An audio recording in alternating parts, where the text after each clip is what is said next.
Commissioner Calabria.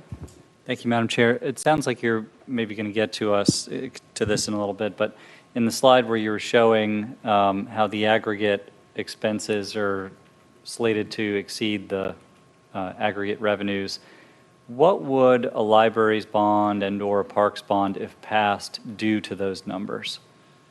Unfortunately, nothing. Okay, tell me more about that.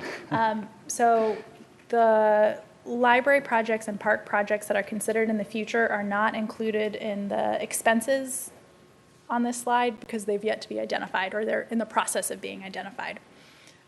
So it would both add to the sources and add to the expenses for a net neutral change. Could they be? In other words, if you had an anticipated expense, if you've got expenditures, anticipated expenditures outstripping anticipated revenues, but you've got some things planned for libraries and parks, greenways, and open space, could you include those expenditures in a bond?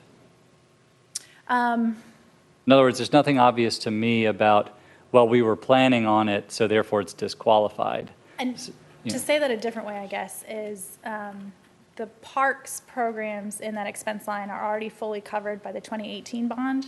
Okay. And then the library projects, again, we'll talk about a little bit later, but we've identified funding sources for those as well. So all the libraries and parks projects have an identified source within this. Okay.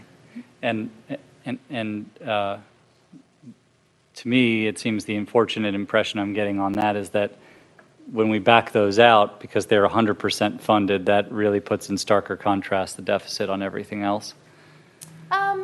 I would say it would be about the same from our perspective. Okay.